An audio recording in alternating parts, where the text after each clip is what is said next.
नमस्कार मित्रों, welcome to my channel GPSC साथी। आप सर्वेનું हार्दिक स्वागत છે। ફર્સ્ટ ઓફ ઓલ તો આપને આવનારી તમામ સ્પર્ધાત્મક પરીક્ષાઓ માટે બેસ્ટ ઓફ લક, ખાસ કરીને સીસી મેઇન્સ અને આઈબીપીએસ માટે। આ વિડીયોઝમાં આપણે વાત કરવાની છે મે મહિનાના મહત્વપૂર્ણ કરંટ અફેર્સની। આના પહેલાં ઓલરેડી મે મહિના માટે appointment, award, conference, books, defence, sports અને મહત્વપૂર્ણ રેન્કનો વિડીયો અપલોડ કર્યો છે। ના જોયો હોય તો જોઈ લેજો અને પ્રોપર નોટ્સ બનાવી લેજો। ઓકે, આ વિડીયોઝમાં આપણે વાત કરીશું સ્પેસ ટેકનોલોજી, એન્વાયરમેન્ટ, ડિસ્પ્યુટ અને કેટલાક આર્ટિફિશિયલ ઇન્ટેલિજન્સ પ્લેટફોર્મ લોન્ચ થયા છે એની વાત કરીશું। અને હા, જો આપને વિડીયો પસંદ આવે તો આપના મિત્રો સાથે શેર કરજો જે સ્પર્ધાત્મક પરીક્ષાની તૈયારી કરી રહ્યા છે। ઓકે, ચેનલને જો સબસ્ક્રાઈબ ના કરી હોય તો કરી દેજો, નોટિફિકેશન બેલ પણ ઓન કરી દેજો। ઓકે, ધ્યાન કરો। અને હા, યુટ્યુબની અંદર બાય રિઝોલ્યુશન આપને બ્લર દેખાશે તો એક રિક્વેસ્ટ છે, 720 કરી દેજો, આપને ક્લિયર દેખાઈ જશે। આશા રાખીએ આપે 720 કર્યું હશે। તો ચલો હવે વધારે સમય નથી બગાડતા અને વિડીયોની શરૂઆત કરીએ। નંબર 1 છે નિસાર અને આઈએસએસ। કેમ ચર્ચામાં છે સમજીએ। અમેરિકાના ભારતની અંદર રાજદૂત છે એરિક ગાર્સેટી। તો એ હમણાં મળ્યા ઈસરોના જે ચીફ છે એસ સોમનાથ, એમને મળ્યા। તો એમને કીધું કે આપણે જલ્દીથી નિસારને લોન્ચ કરીશું, એટલે કે ભારત અને અમેરિકાના મદદથી બનાવેલો એક અર્થ ઓબ્ઝર્વેશન સેટેલાઇટ છે જેને ટૂંક સમયમાં લોન્ચ કરવામાં આવશે। ફૂલ ફોર્મ શું છે? NASA ISRO synthetic aperture radar. શું નામ છે? NASA ISRO synthetic aperture radar. Full form પણ તૈયાર કરજો, પૂછાશે। બીજું એમને કીધું કે અમે ભારતીયોને ઇન્ટરનેશનલ સ્પેસ સ્ટેશન મોકલવામાં મદદ કરીશું। ક્લિયર એટલે સુધી? હવે અમેરિકાના ભારતની અંદર રાજદૂત કોણ છે? તો એ છે તરણજીત સિંહ સંધુ। શું આ સાચું છે? ના, તરણજીત સિંહ સંધુ પહેલાં હતા, તો એમને ઇલેક્શન માટે ભારત બોલાવી લેવામાં આવ્યા। તો અત્યારે ચાર્જ ડિફેર છે શ્રીપ્રિયા રંગનાથન। કોણ છે? શ્રીપ્રિયા રંગનાથન। હવે ટૂંક સમયમાં નવા નિમણૂક થઈ જશે। ચલો પછી વાત કરીએ સુનિતા વિલિયમ। તો ભારતની કેટલી મહિલાઓ અંતરિક્ષમાં ગઈ છે? તો એ છે 3। Kalpana Chawla, Columbia shuttle, Sunita Williams અને ત્રીજા નંબરમાં છે શિરીષા બાંડલા। તો જે સુનિતા વિલિયમ્સ છે એ ત્રીજી વાર આઈએસએસમાં જઈ રહી છે। તો પ્રશ્ન છે મિશન કોનું છે? તો નંબર એ પર હશે સ્પેસ એક્સ। આપે ક્લિક કરી દીધું તો જવાબ છે ખોટો। તો આ મિશન કરે છે કોણ કરે છે? બોઈંગ કરે છે। કોણ કરે છે? બોઈંગ।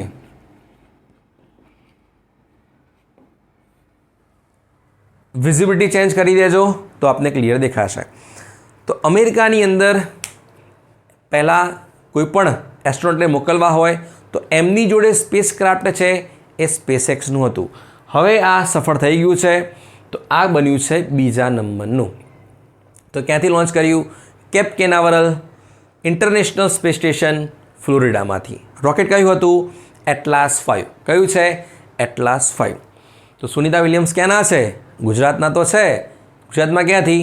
મહેસાણાથી છે। ચલો પછી વાત કરીએ ભારતના પ્રથમ સ્પેસ ટુરિસ્ટ। જો આપણે પૂછાય છે કે પ્રથમ ભારતીય હોય અને અંતરિક્ષમાં ગયા હોય તો એ છે રાકેશ શર્મા 1984માં। ઓકે, બધાને ખ્યાલ છે, પણ વર્ડ પર ફોકસ કરો। સ્પેસ ટુરિસ્ટ છે। કોણ છે? સ્પેસ ટુરિસ્ટ એટલે કે પ્રવાસ કર્યો છે। કોણ છે? એ છે ગોપી થોટાકુરા। કોણ છે? ગોપી થોટાકુરા। ક્યાંના છે? આંધ્રપ્રદેશ બોર્ન છે, એન્ટરપ્રિનર છે। તો હવે આ મિશન કોને કર્યું? શું સ્પેસએક્સનું હતું? ના। બોઈંગનું હતું? ના। તો આ મિશન કરે છે એમેઝોન ફાઉન્ડર જેફ બેઝોસની કંપની છે બ્લુ ઓરિજિન। કોનું મિશન છે? Blue origin. ચલો, હવે આમાં તમારે એક બીજી વસ્તુ પણ એ યાદ રાખવાની છે કે આ મિશન કર્યું ત્યારે 6 જણાને મોકલ્યા. એમાં એક વ્યક્તિ એવા હતા કે જેમના નામે એક રેકોર્ડ બન્યો. એ રેકોર્ડ છે કે અવકાશમાં જનાર ધ ઓલ્ડેસ્ટ પર્સન બન્યા છે એડ દ્વૈટ. કોણ બન્યા છે? એડ દ્વૈટ. ઓકે, ધ્યાન રાખજો. પછી વાત કરીએ પ્રીફાયર મિશન. તો પ્રીફાયર મિશન કોનું છે? તો એ છે નાસાનું છે. કોનું છે? નાસા. તો શું છે આની અંદર? પૃથ્વીના જે આપણા પોલર્સ છે એટલે કે ઉત્તર ધ્રુવ અને દક્ષિણ ધ્રુવ છે, યાની કે આર્કટિક અને એન્ટાર્કટિક છે, એમાં અભ્યાસ કરવામાં આવશે. શેનો? હીટ એમિશનનો. એટલે કે કેટલી ઉષ્મા વાતાવરણમાં જઈ રહી છે અને ગ્લેશિયર કેવી રીતે પીગળી રહ્યા છે એનો અભ્યાસ કરવામાં આવશે. પ્રીફાયર મિશન નાસા કરી રહ્યું છે.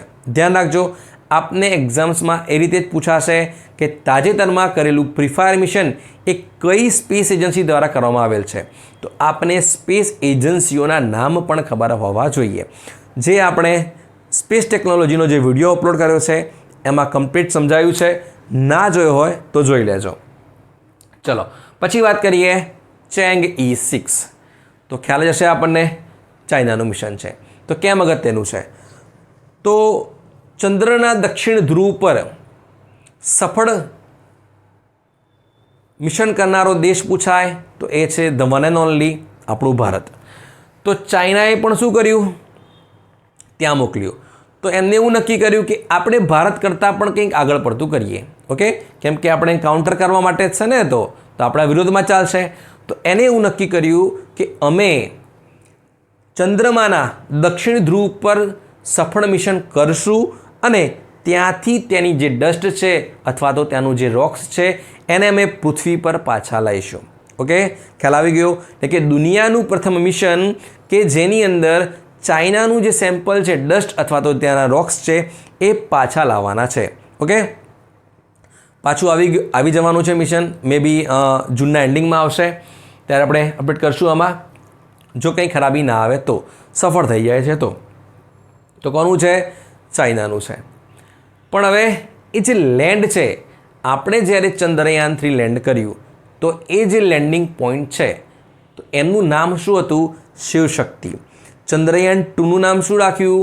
તિરંગા. કોને અપ્રુવલ આપી? ઇન્ટરનેશનલ એસ્ટ્રોનોમિકલ યુનિયને. તો આ જે લેન્ડ છે એ ક્યાં કરશે? એ કરશે સાઉથ પોલ એટકિન બેસિન. શોર્ટમાં કહી દેજો તમે SPA. ઓકે, તો બંને ધ્યાન રાખો, સાઉથ પોલ એટકિન બેસિન અથવા તો SPA. ચલો, હવે શું કર્યું ચાઇનાએ? તો એ લોકો તો જવાના જ હતા, તો જોડે પાકિસ્તાનને પણ કીધું કે ચલો અમે તમારું પણ મિશન કરી આપીએ, તમે જાતે તો કરી શકવાના નથી. તો એ લઈ ગયા છે પાકિસ્તાનનું પ્રથમ લુનર મિશન, એટલે કે વન ટાઈપ ઓફ ઓર્બિટર લઈ ગયા છે. તો એનું નામ શું છે? એનું નામ છે iCube કમર. શું નામ છે? iCube કમર. iCube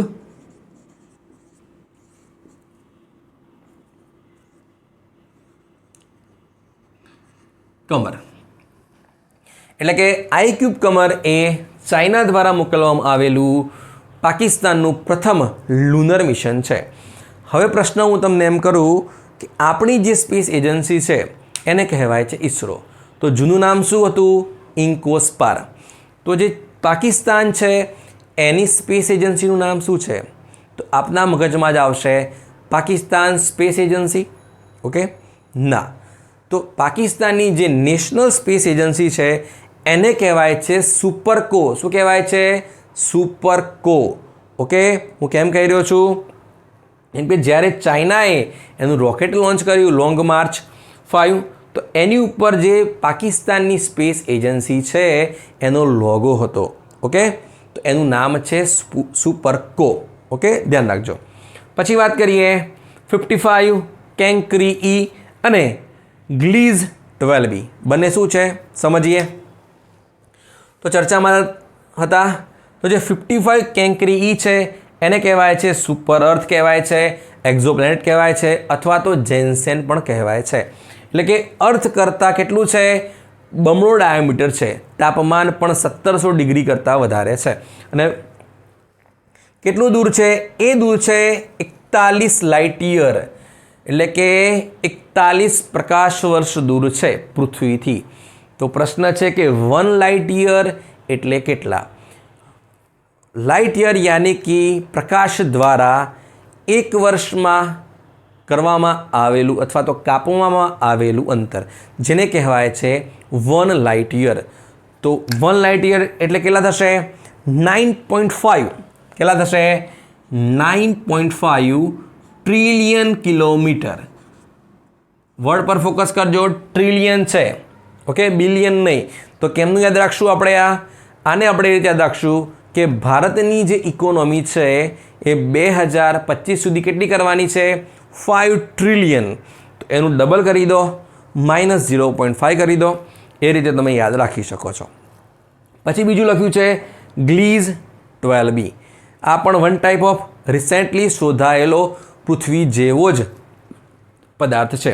ઓકે, ગ્લીઝ 12b એ પણ 40 પ્રકાશ વર્ષ દૂર છે પૃથ્વીથી. પછી વાત કરીએ PS4. તો આપણે પૂછાઈ શકે છે કે તાજેતરમાં ચર્ચામાં રહેલ PS4 શું છે? એ છે 3D પ્રિન્ટેડ રોકેટ એન્જિન છે. પણ કોણે ડેવલપ કર્યું? એ ડેવલપ કરે છે ઇસરો. કોણ ડેવલપ કરે છે? ઇસરો. સફળ પરીક્ષણ કર્યા છે. પછી વાત કરીએ અગ્નિબાન. ચેન્નઈનું એક સ્ટાર્ટઅપ છે જેનું નામ છે અગ્નિકુલ કોસ્મોસ. શું નામ છે? અગ્નિકુલ કોસ્મોસ. એને દુનિયાનું પ્રથમ, ધ્યાનથી સાંભળો, અગ્નિકુલ કોસ્મોસે દુનિયાનું પ્રથમ સફળ પરીક્ષણ કર્યું કે જેની અંદર સિંગલ પીસ 3D એન્જિન લગાવેલું હોય. એ રોકેટ છે અગ્નિબાન. પૂછાઈ શકે છે આપને. ઓકે, કોણ લોન્ચ કરે છે? અગ્નિકુલ કોસ્મોસ. કોણ લોન્ચ કરે છે? અગ્નિકુલ કોસ્મોસ. હવે તમને કહું કે શું આ ભારતની પ્રથમ પ્રાઇવેટ ફર્મ છે કે જેને આ રીતે રોકેટ બનાવી હોય? લોન્ચ કરનારી પ્રથમ છે. પણ 3D પ્રિન્ટેડ રોકેટ બનાવી હોય એવી પ્રથમ કંપની છે જેનું નામ છે સ્કાયરૂટ એરોસ્પેસ. શું નામ છે? સ્કાયરૂટ એરોસ્પેસ. તો એમને શું બનાવ્યું હતું? વિક્રમ એસ. શું બનાવ્યું? વિક્રમ એસ. ઓકે, ધ્યાન રાખજો. કઈ છે? સ્કાયરૂટ એરોસ્પેસ. એટલે કે દુનિયાનું પ્રથમ રોકેટ જેને લોન્ચ કરવામાં આવ્યું છે 3D પ્રિન્ટેડ એન્જિનથી, તો અગ્નિબાન. પણ ભારતમાં જો પ્રથમ બનાવ્યું હોય તો એ હતું વિક્રમ એસ, જે બનાવ્યું છે સ્કાયરૂટ એરોસ્પેસ. કન્ફ્યુઝ ના થતા. ઓકે, ચલો કંઈ બાકી ના. હવે વાત કરીએ એન્વાયરમેન્ટ. અને હા, જો વિડીયો પસંદ આવે તો આપના મિત્રો સાથે શેર કરજો જે સ્પર્ધાત્મક પરીક્ષાની તૈયારી કરી રહ્યા છે. અને ચેનલને જો સબસ્ક્રાઈબ ના કરી હોય તો કરી દેજો. ઓકે, અને નોટિફિકેશન બિલ પણ ઓન કરી લેજો. ચલો વાત કરીએ એન્વાયરમેન્ટ. તો હમણાં એક દેશ ચર્ચામાં છે, વેનેઝુએલા. કેમ ચર્ચામાં છે? તો આપ જાણતા હશો કે ક્લાઇમેટ ચેન્જના કારણે પૃથ્વીનું જે તાપમાન છે વધી રહ્યું છે. ઘણી બધી ઇફેક્ટ આવી રહી છે. તો આ દેશની અંદર પણ કંઈક એવું થયું કે ક્લાઇમેટ ચેન્જના કારણે આ દેશની અંદર રહેલા તમામ ગ્લેશિયર વેનિશ થઈ ગયા, એટલે કે પીગળી ગયા. ઓકે, તો વેનેઝુએલા દુનિયાનો પ્રથમ દેશ છે કે જેની અંદર એક પણ ગ્લેશિયર નથી અત્યારે. ઓકે, મતલબ કે હતા એ બધા પીગળી ગયા. તો કેટલા હતા? 6 હતા. કેટલા હતા? 6. 2011 સુધીમાં 5 વેનિશ થઈ ગયા હતા ને હમણાં એક પીગળી ગયો છે. તો આપને પૂછાઈ શકે છે કે તાજેતરમાં રહેલું ગ્લેશિયર એ કયા દેશની અંદર છે? તો એ છે હમ્બોલ્ટ ગ્લેશિયર. ઓકે, કયું છે? હમ્બોલ્ટ ગ્લેશિયર. HUMBOLDT. ઓકે, કયું ગ્લેશિયર છે?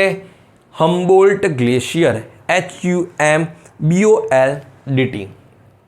ચલો પછી વાત કરીએ કાર્લ્સબર્ગ રીચ અને ઓફાનસી નિકિટીન સી માઉન્ટ. શું છે આ? તો આપ જાણતા હશો કે આપણે ડીપ ઓશન મિશન કરી રહ્યા છીએ, એટલે કે સમુદ્રયાન કરી રહ્યા છીએ. તો જે ઇન્ડિયન ઓશન છે, ઓકે, ઇન્ડિયન ઓશન છે એની અંદર આવેલી આ બે જગ્યાઓ છે, એટલે કે ઇન્ડિયન ઓશન રિજિયનની અંદર આવેલી આ બે જગ્યાઓ છે. કઈ કઈ છે? કાર્લ્સબર્ગ રીચ અને ઓફાનસી નિકિટીન. તો કેમ ચર્ચામાં છે? કેમ કે ભારત તરફથી એક ડેલિગેટ મોકલવામાં આવ્યું છે ઇન્ટરનેશનલ સી બેડ ઓથોરિટીની અંદર. તો ત્યાં આપણે એક એવો પ્રસ્તાવ રાખ્યો કે અમને કાર્લ્સબર્ગ રીચ અને ઓફાનસી નિકિટીનની અંદર મિશન કરવામાં આવે, આવી પરમિશન આપવામાં આવે. ઓકે, કોબાલ્ટ રીચ એરિયા છે તો કઈ જગ્યાએ છે? ઇન્ડિયન ઓશન રિજિયનની અંદર. તો પરમિશન લેવા ક્યાં ગયા આપણે? ઇન્ટરનેશનલ સી બેડ ઓથોરિટીની અંદર. તો ઇન્ટરનેશનલ સી બેડ ઓથોરિટી ચર્ચામાં છે. તો એનું હેડક્વાર્ટર ક્યાં છે? તો એ છે જમૈકાની અંદર. ક્યાં છે? ઇન્ટરનેશનલ સી બેડ ઓથોરિટી, જેનું હેડક્વાર્ટર છે જમૈકા. ઓકે, જમૈકા યાની કે ઉસેન બોલ્ટ. આ રીતે યાદ રાખી શકો છો. આને કન્ફ્યુઝ ના કરતા. ઇન્ટરનેશનલ સોલર અલાયન્સ, જેનો હમણાં જ રિસેન્ટલી 99મો સદસ્ય બન્યો છે સ્પેન, અને જેનું હેડક્વાર્ટર ક્યાં છે? ગુરુગ્રામ, હરિયાણાની અંદર. ચલો હવે વાત કરીએ. ઇન્ડિયન ઓશનની વાત ચાલે છે તો વાત કરી લઈએ નોર્થ ઇન્ડિયન ઓશન. કેમ? સમજીએ. તો પહેલાં સમજી લે ક્વેશ્ચન શું છે કે નોર્થ ઇન્ડિયન ઓશનની અંદર પ્રથમ સાયક્લોન આવ્યું છે જેનું નામ છે રેમલ, એટલે કે 2024નું પ્રથમ છે. તો શું છે આ સમજીએ. નામકરણ કેમનું થાય છે? શું મોદીજીએ કહી દીધું કે આનું નામ રેમલ રાખો, જે રીતે શિવશક્તિ પોઈન્ટ કીધું હતું ચંદ્રમાના સક્સેસફુલ મિશનમાં? તો ના. તો શું છે આ? વર્લ્ડ મિટિયોરોલોજિકલ ઓર્ગેનાઇઝેશન્સ, જેનું હેડક્વાર્ટર છે જીનેવાની અંદર. ઓકે, તો બધા ઓર્ગેનાઇઝેશન્સવાળા હેડક્વાર્ટર ક્યાં છે? જીનેવાની અંદર. તો આને તમે ઇન્ટરનેશનલ મેરીટાઈમ ઓર્ગેનાઇઝેશન સાથે કન્ફ્યુઝ ના કરતા, જેનું હેડક્વાર્ટર છે લંડનની અંદર. ઓકે, તો સમજીએ. વર્લ્ડ મિટિયોરોલોજિકલ ઓર્ગેનાઇઝેશન્સ એ 1972ની અંદર એક પેનલ બનાવી, એટલે કે પેનલ ફોર ટ્રોપિકલ સાયક્લોન, કે એના અંદર 13 દેશોને સામેલ કર્યા. આ 13 દેશો એવા એટલે કે નોર્થ ઇન્ડિયન ઓશનની અંદર અરબ સાગર અને બે ઓફ બંગાળના જે તટીય રેખા પર આવેલા છે. ઓકે, તો આ 13 દેશો પાસેથી 2020ની અંદર દરેક દેશ પાસેથી 13 નામનો સુઝાવ મંગાવી લેવામાં આવ્યો. ઓકે, તો એના આધારે નામકરણ કરવામાં આવે છે. આઈ રિપીટ કે WMO દ્વારા 1972ની અંદર પેનલ ઓફ ટ્રોપિકલ સાયક્લોન બનાવવામાં આવ્યું, જેના અંદર 2020ની અંદર દરેક દેશ પાસેથી 13 નામો મંગાવવામાં આવ્યા છે. તો એ પ્રમાણે નામકરણ કરવામાં આવે છે. તો આ જે રેમલ નામ છે એ કયા દેશ દ્વારા સૂચવવામાં આવ્યું હતું? એ દેશ છે ઓમાન. કયો છે? ઓમાન. તો હવે જે કોઈ પણ સાયક્લોન આવશે તો એનું નામ હશે આસના, જે આપશે પાકિસ્તાન, અને એના પછી આવશે દાના, જે નામ આપ્યું છે કતરે. આપણે રિસેન્ટલી 4-5 જ યાદ રાખવાના છે, જૂના યાદ નથી રાખવાના, પણ જે ચર્ચામાં છે યાદ રાખીશ. ઓકે, તો 2 ધ્યાન રાખજો.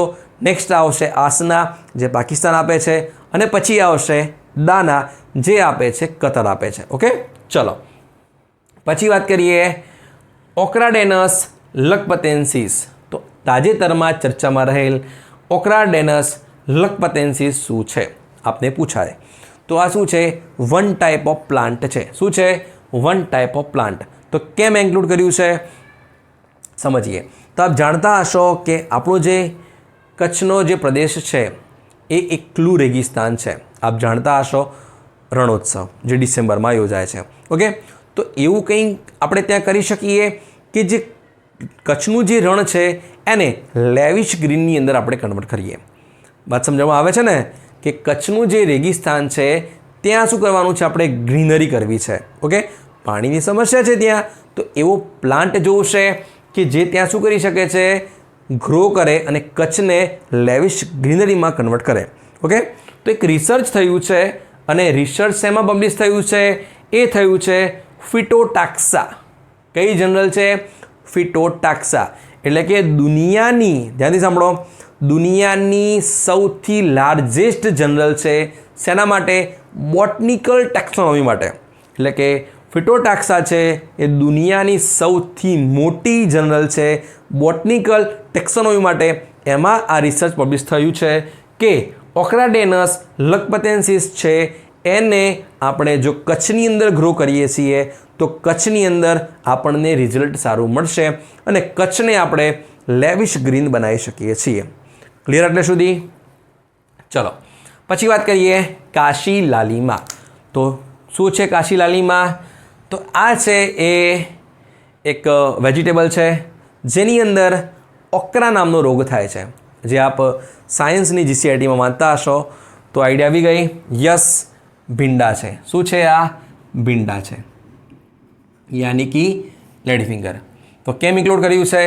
તો આપણે ભીંડા કીધું એટલે આપણા મગજમાં આવી ગયું હશે ગ્રીન. ઓકે, પણ જે આ ભીંડા છે એ રેડ છે. શું છે આ?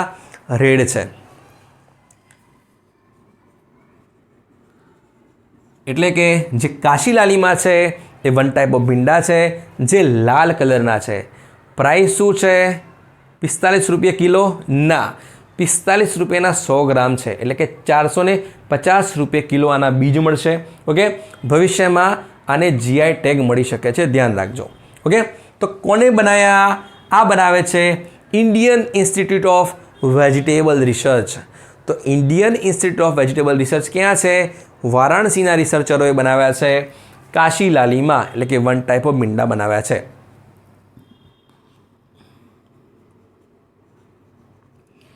Indian institute of vegetable research ક્યાં છે? વારાણસીની અંદર. ઓકે, પછી વાત કરીએ એનઆરસી 197. તો આ શું છે? આ છે એ સોયાબીન છે. શું છે આ? સોયાબીન છે. તો કેમ ઇન્ક્લુડ કર્યા છે? આપ જાણતા હશો કે જે આપણું જે નોર્થ ઇન્ડિયા છે એટલે કે ઉત્તર ભારત છે એના પહાડો પર પ્રથમવાર સોયાબીનની ખેતી થઈ શકે છે. એવું કોણ કહી રહ્યું છે? એવું કહી રહ્યું છે Indian institute of soybean research, જેને એક જાત વિકસાવી છે જેનું નામ છે એનઆરસી 197. તો પ્રશ્ન છે Indian institute of soybean research એ ક્યાં છે?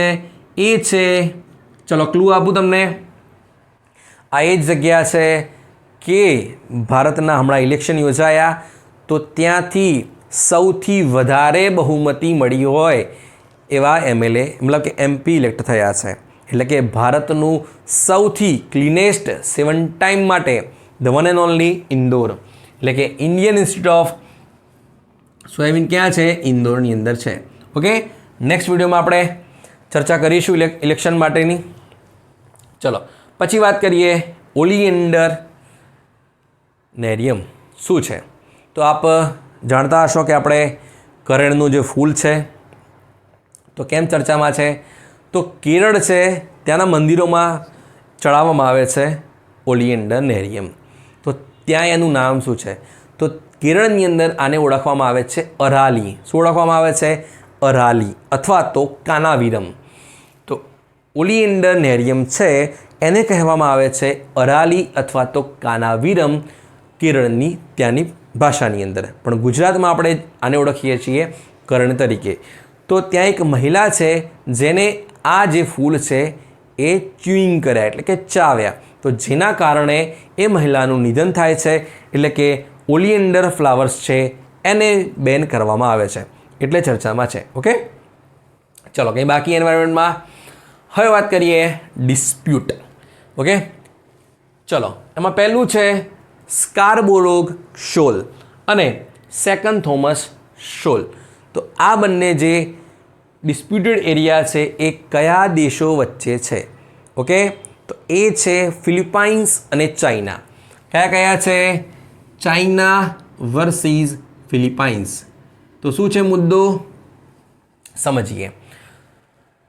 તો જે ફિલિપાઇન્સ છે ઓકે, એનાથી 200 નોટિકલ માઇલ સુધીનો જે એરિયા છે એને કહેવાય છે એક્સક્લુઝિવ ઇકોનોમી ઝોન.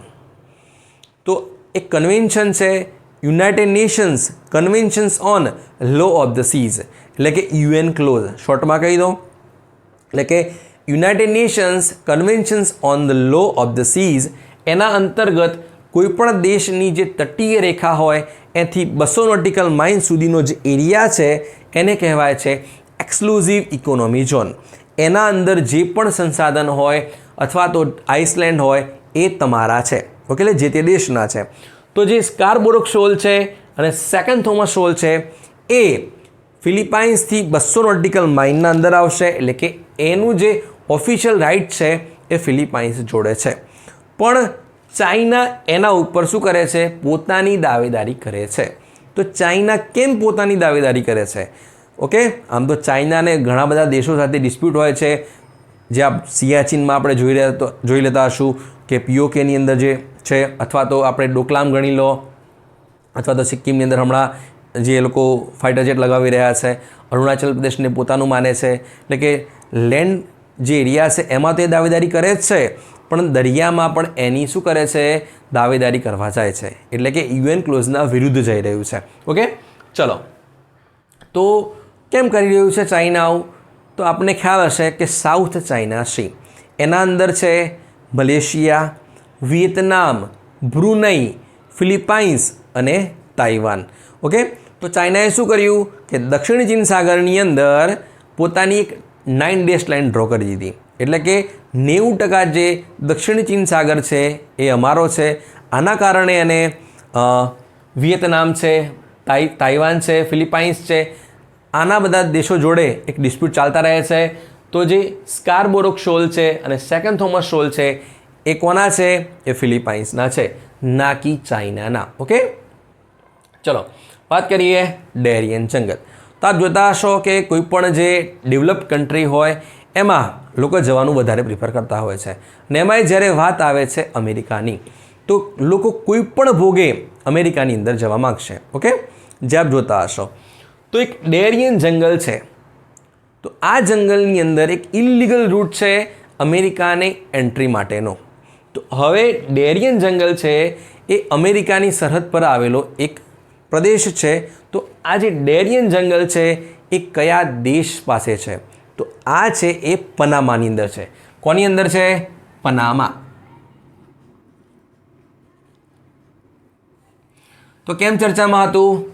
તો પનામાની અંદર પ્રેસિડેન્ટ ઇલેક્ટ છે જોસ રાઉલ મુલિનો. શું નામ છે? જોસ રાઉલ મુલિનો. એમને કહી દીધું છે કે આ જે ડેરિયન જંગલ છે એ અમારી પોતાની બાઉન્ડ્રી છે. કોઈપણ દેશની અંદર ઇલીગલ માઇગ્રન્ટ કરવા માટેનો પ્રદેશ નથી. એટલે કે હવે અમે આને ટૂંક જ સમયની અંદર બંધ કરીશું. કેમ કે ગયા વર્ષે 5 લાખ કરતાં પણ વધારે લોકોએ ડેરિયન જંગલને ક્રોસ કરીને અમેરિકાની અંદર એન્ટ્રી લીધી હતી. ઓકે, એટલા માટે ચર્ચામાં છે. ચલો હવે વાત કરીએ ન્યૂ કેલેડોનિયા. ઓકે, તો સમજીએ કેમ ચર્ચામાં છે. તો પહેલાં તો સમજો આ કોનો છે? એ ફ્રાન્સનો છે. કોનો છે? ફ્રાન્સનો. ઓકે, ખૂબ જ અત્યારે તંગદિલી છે આ એરિયાની અંદર. તો જે ન્યૂ કેલેડોનિયા છે એ કયા ઓશનમાં છે? એ છે પેસિફિક ઓશનના, એટલે કે પ્રશાંત મહાસાગરની અંદર છે. ઓકે, તો મુદ્દો શું છે સમજીએ. તો જે ન્યૂ કેલેડોનિયા છે એ 1854થી ફ્રાન્સનો હિસ્સો છે. ઓસ્ટ્રેલિયા અને ફિજી વચ્ચે આવેલો એક ટાપુ છે. તો ફ્રાન્સ શું કરતો ત્યાં? તો ફ્રાન્સ શું કરતા કે ત્યાં પોતાના કેદીઓને મૂકતા. ઓકે, તો 1970ના દશકની અંદર ત્યાંથી નિકલના ભંડારો મળે છે. એટલે કે દુનિયાની નજર પડી કે આ એરિયા મિનરલ રીચ છે. એટલે કે ત્યાં લોકોએ શું કર્યું? જવાનું ચાલુ કર્યું. ઓકે, તો ત્યાં જશે એટલે આપ જાણતા હશો કોઈપણ દેશની અંદર કોઈપણ માઇગ્રેટ જાય તો જે ત્યાંના સ્થાનિક નિવાસી છે એમનો જે હક છે એ મહદઅંશે છીનવાઈ જશે. ઓકે, એ ફેક્ટ છે જે આપ જાણતા હશો. તો જે ન્યૂ કેલેડોનિયામાં છે એ કઈ પ્રજાતિ રહે છે અથવા તો એની ટ્રાઇબ્સ કઈ છે? એ ટ્રાઇબ્સ છે મેલેનેશિયન કનક. પૂછાવાની શક્યતા છે, ધ્યાન રાખજો. કયા લોકો છે ત્યાં? કનક ટ્રાઇબ રહે છે. કઈ ટ્રાઇબ રહે છે? કનક ટ્રાઇબ છે. તો 1998ની અંદર એક એવો સમજૂતો થાય છે કે ન્યૂ કેલેડોનિયાની અંદર જેટલા પણ મેલિનેશિયન કનક છે, આમ તો વસ્તી છે 2.5 લાખ કરતાં વધારે છે, પણ એમાં કનક કેટલા છે? કનક છે 40% છે.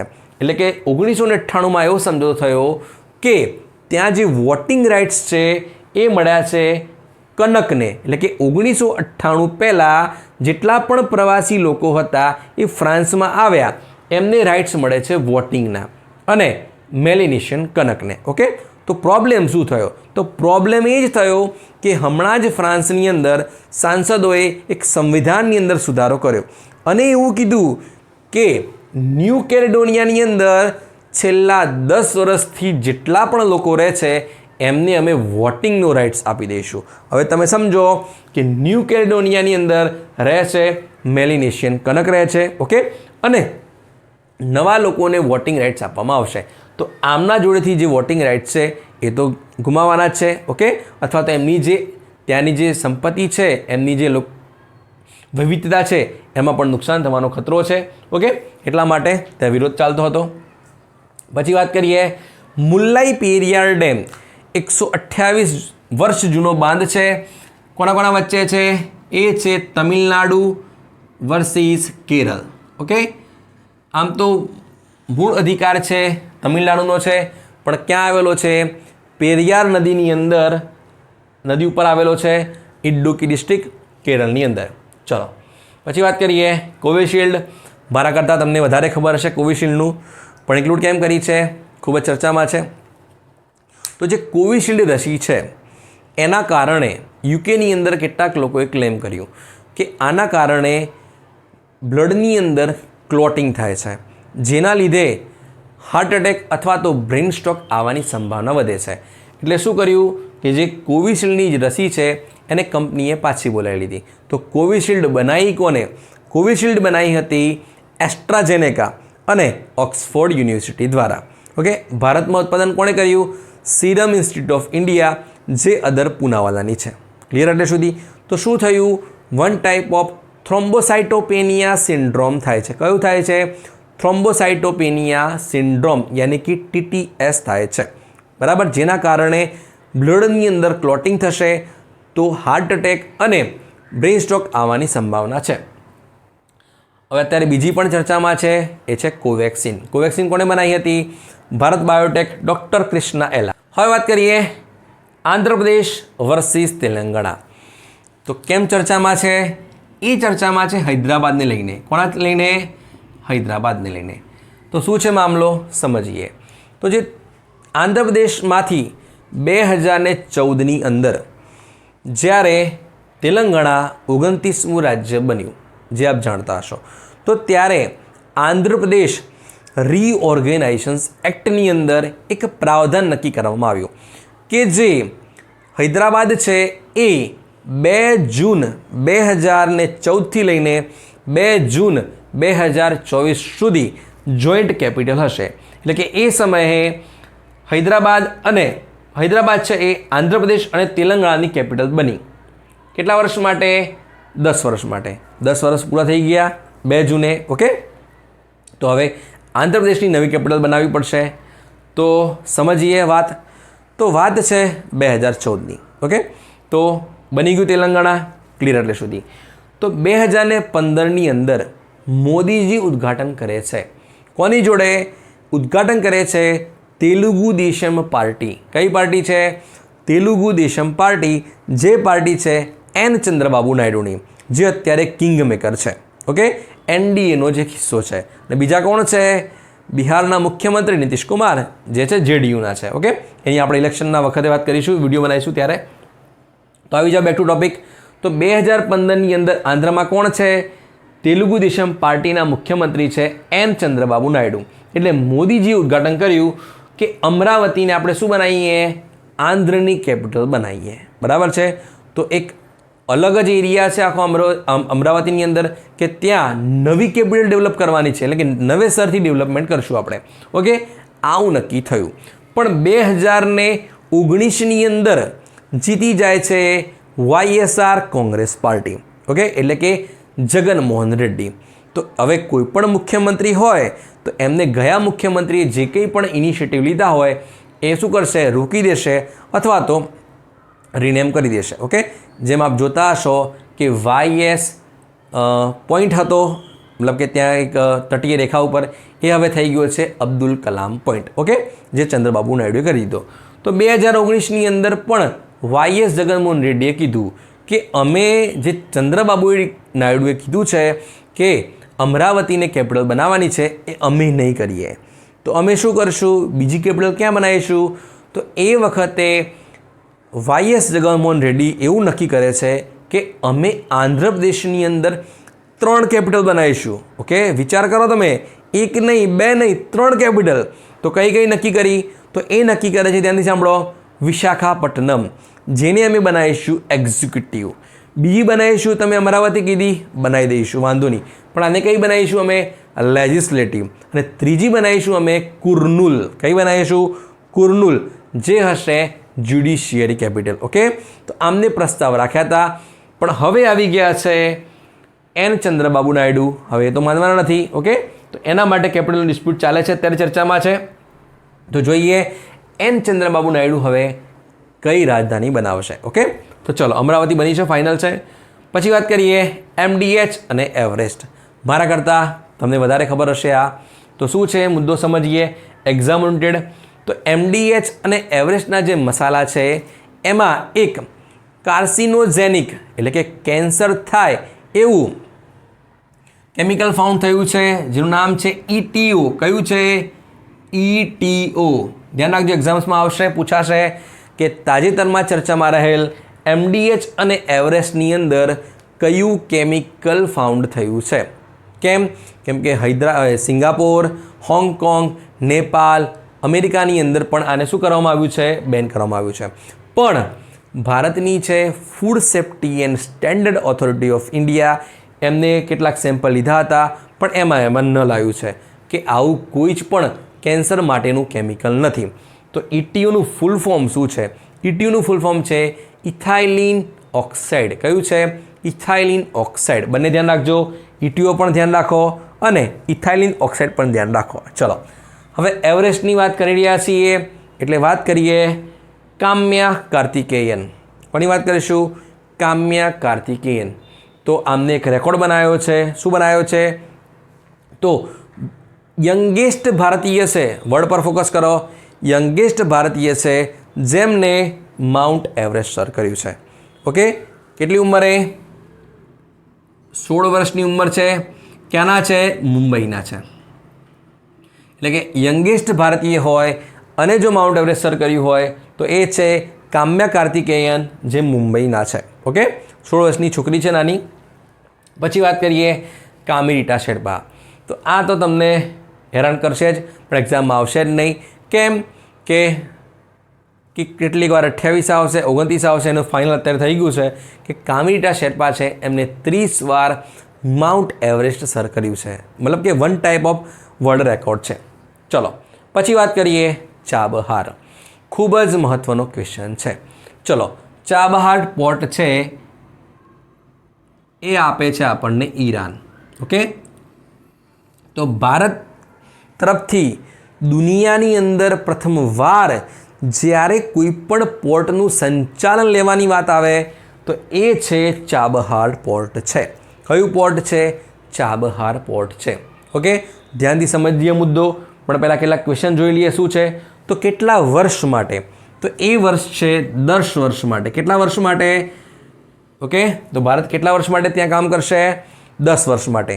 તો ત્યાં એક ટર્મિનલ છે, ચાબહાર પોર્ટ પણ ધ્યાન રાખજો, અને ટર્મિનલ છે જેને કહેવાય છે શહીદ બેહેસ્તી. કયું કહેવાય છે? શહીદ બેહેસ્તી ટર્મિનલ. પછી આ કઈ જગ્યાએ છે? તો ગલ્ફ ઓફ ઓમાન. કઈ જગ્યાએ છે? Gulf of Oman. ઓકે, આવશે તો આ 3 ક્વેશ્ચન આવશે, આનાથી વધારે નહીં. ઓકે, તો પણ સમજી લઈએ મુદ્દો શું છે. તો જે ચાબહાર પોર્ટ છે, શું અત્યારની વાત છે? ના, વાત છે 2003ની. ક્યાંની વાત છે? 2003ની. તો 2003ની અંદર ઈરાનના એ વખતના પ્રેસિડેન્ટ મોહમ્મદ ખતમી, કોણ છે? મોહમ્મદ ખતમી એ દિલ્હી આવેલા હતા અને એમને જોડે આપણે વાત થઈ કે અફઘાનિસ્તાન, સેન્ટ્રલ એશિયા અને યુરોપની અંદર જો આપણે કનેક્ટ કરવું હોય અને વિધાઉટ પાકિસ્તાનને, ઓકે, પાકિસ્તાનમાંથી આપણે અફઘાનિસ્તાન બાજુમાં જઈએ પણ એ તો બ્લોક છે, તો આપણે અફઘાનિસ્તાન, સેન્ટ્રલ એશિયા અને યુરોપની અંદર માલ સામાન વેચવો હોય તો શું કરવું? તો એ સમયે પ્રસ્તાવ રાખવામાં આવે છે કે અમે તમને ચાબહાર પોર્ટનું કંટ્રોલિંગ આપીશું. ઓકે, ત્યારનો મુદ્દો ચર્ચામાં છે. હવે ફાઇનલાઇઝ થઈ ગયું છે, 10 વર્ષ માટે આપણને મળી ગયો છે. ઓકે, ક્લિયર એટલે સુધી? તો આના કારણે અમેરિકાને પેટમાં તિલ રેડાયું. કેમ તિલ રેડાયું? કેમ કે અમેરિકાએ શું કર્યું છે? ઈરાનની અંદર સેક્શન લગાવ્યા છે. ઓકે, આપ 9/11નો હુમલો જોતા હશો એ સમયે. તો ઈરાનને, અમેરિકાને ના ગમ્યું, તો ત્યાંના જે સ્પોક્સ પર્સન છે વેદાંત પટેલ, એમને ભારતનું નામ લીધા વગર એવું જાહેર કરી દીધું અથવા તો એવું બયાન આપ્યું કે જે પણ દેશો એ ઈરાન સાથે સંબંધ વધારશે એમના ઉપર અમેરિકા સેક્શન લગાવશે. ઓકે, ભારતનું નામ નથી લીધું પણ એબ્સોલ્યુટલી ભારત માટે જ હતું. તો ઇન્સ્ટન્ટ આપણા જે વિદેશ મંત્રી છે એસ જયશંકર, એમને એવું બયાન આપ્યું કે આની અંદર દેશો અથવા તો કોઈ પણ દેશ એક નેરો માઇન્ડ તરીકે ના વિચારે, એટલે કે તમે સંકુચિત મગજે ના વિચારો. આના કારણે પૂરી દુનિયાને ફાયદો છે, એટલે કે દરેકને ફાયદો છે. એટલે કે આ કોઈ એક માટે નથી, આ સેન્ટ્રલ એશિયાને ફાયદો થશે, અફઘાનિસ્તાનને ફાયદો થશે અને યુરોપને પણ ફાયદો થશે. ઓકે, યુરોપને કઈ રીતે? કે આપ સમજો કે ઇન્ટરનેશનલ નોર્થ સાઉથ કોરિડોર બનાવવામાં આવશે. એટલે કે જે ચાબહાર પોઈન્ટ છે એ કી હબ છે કોના માટે? International north south transport corridor માટેનું. એટલા માટે ખૂબ જ મહત્ત્વનું છે. ઓકે, ક્વેશ્ચન આવશે, રિપીટ કરી લઈએ. ચાબહાર પોર્ટ કોણ આપે છે? ઈરાન. કેટલા વર્ષ માટે? 10 વર્ષ માટે. ટર્મિનલ કયું છે? શહીદ બેહસ્તી ટર્મિનલ. અને ક્યાં છે? ગલ્ફ ઓફ ઓમાનની અંદર છે. ક્લિયર એટલે સુધી? ચલો પછી વાત કરીએ કંકેસનથુરઈ. એ જાફનાની અંદર છે, શ્રીલંકાની અંદર. તો બીજું નામ છે એનું KKS છે. કયું છે? KKS. આનું નવીનીકરણ કરવાનું છે આપણે, રાઇટ્સ મળી ગયા છે આપણને. અને હમણાં જ તમિલનાડુના નાગાપટ્ટિનમથી કંકેસનથુરઈની ફેરી પણ આપણે લગાવી છે. ક્લિયર એટલે સુધી? ચલો હવે વાત કરીએ કેટલાક AI પ્લેટફોર્મ છે એ. ડાયરેક્ટ ક્વેશ્ચન છે, સ્ટેટિક ટાઈપ છે. ચલો જોઈ લઈએ. ChatGPT, the one and only open AI Simultaneous GPT-4o. તો આપ જ્યારે ChatGPT યુઝ કરો છો તો એની અંદર આપણે જે ઇનપુટ નાખવાનું છે એ શું છે? ઓનલી ટેક્સ્ટ છે. તો તમે ટેક્સ્ટ નાખશો તો તમને એનું આઉટપુટ મળશે. પણ નવી બનાવી છે GPT-4o. ઓ છે, ધ્યાન રાખજો. ઓ છે, ઓનું ફૂલ ફોર્મ છે ઓમની. શું છે? ઓમની. એટલે કે જે ChatGPT-4o છે એમાં ઓ સ્ટેન્ડ કરે છે ઓમની માટે. તો કેમ ચર્ચામાં છે? કેમ કે આ એક એડવાન્સ લેવલનું AI પ્લેટફોર્મ છે જેની અંદર યુઝર ઓડિયો, ઇમેજ અથવા તો ટેક્સ્ટમાં ઇનપુટ નાખશે તો પણ એને આઉટપુટ મળી જશે. ઓકે, એટલે કે ChatGPT કરતાં પણ મોર પાવરફુલ છે. બીજા નંબરમાં છે સોરા. આ પણ છે OpenAI. એટલે કે જે આ 3 છે એ બનાવ્યું છે OpenAI દ્વારા, એટલે કે સેમ ઓલ્ટમેન. પછી છે જેમિની.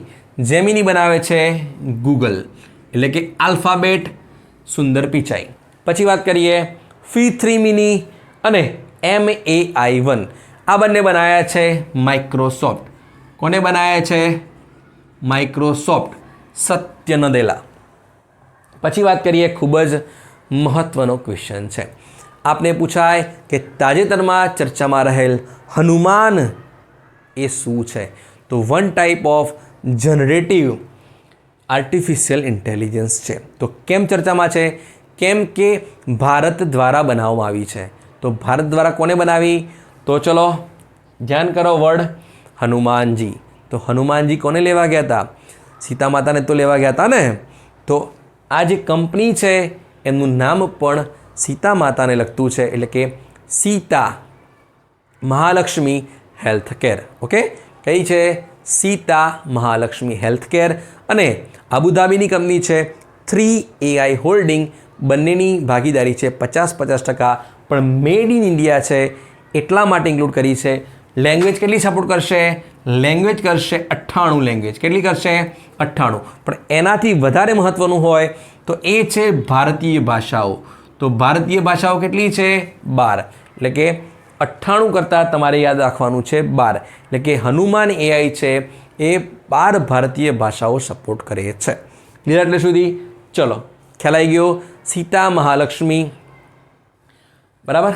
પણ હવે હું તમને પ્રશ્ન કરું કે શું આ ભારતની પ્રથમ પ્રાઇવેટ કંપની છે જેને આ રીતે બનાવી હોય? ના. આના પહેલાં લોન્ચ કરી હતી કૃત્રિમ. શું હતી? કૃત્રિમ. કોણ લોન્ચ કરે છે? ઓલા CEO ભાવિશ અગ્રવાલ. એટલે કે આ પ્રથમ છે અને હનુમાન છે એ બીજી છે, જે મેડ ઇન ઇન્ડિયા છે. ક્લિયર એટલે સુધી? ચલો, પછી વાત કરીએ AI ક્રિશ અને AI ભૂમિ શું છે. તો આ બંને એન્કર છે. શું છે?